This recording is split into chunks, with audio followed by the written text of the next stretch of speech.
Quiet, thoughtful boy who preferred books to sports and daydreams to roughhousing. He had a small circle of friends, but lately they had drifted apart, leaving him more alone at school. Unfortunately, this made him an easy target for a group of bullies led by an older boy named Marcus. It started with small things, snide remarks in the hallway, pushing his books out of his hands and laughing when he struggled to pick them up. At first, Aiden tried to ignore it, hoping they would grow bored. But Marcus and his friends only became bolder.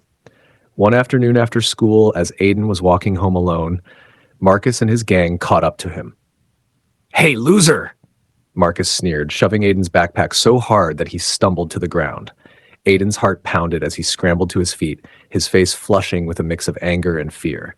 He wanted to say something, to stand up for himself, but his voice seemed stuck in his throat.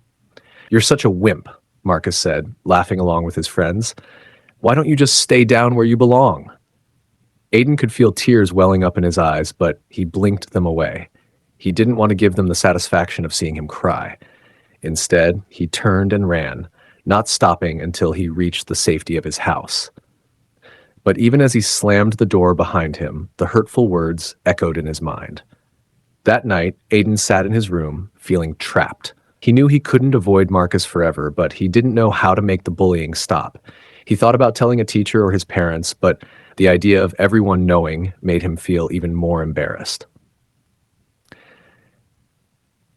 The next morning, Aiden walked into school with his head down, hoping to blend into the background. But as he approached his locker, he noticed something strange. A note taped to the door. With trembling hands, he pulled it off and read it. "You're not alone." It wasn't signed, but the words gave him a small glimmer of hope. Throughout the day, Aiden found himself looking around, wondering who had left the note. No one seemed to pay him any special attention, but the mystery comforted him in a way he hadn't expected. Later that afternoon, when Marcus tried to trip him in the hallway, something unexpected happened. Another boy, one Aiden had never spoken to before, stepped forward. "Leave him alone, Marcus," the boy said firmly, standing between Aiden and the bullies. Marcus blinked in surprise, but then narrowed his eyes. "What, are you his babysitter now?" "No," the boy replied calmly. "I'm just tired of watching you act like a jerk." For a moment, it looked like Marcus was going to say something, but then he just scoffed and turned away, his gang following behind him. Aiden stood there, shocked. The boy turned to him and smiled. "I've seen what they do to you. It's not right. My name's Ethan, by the way."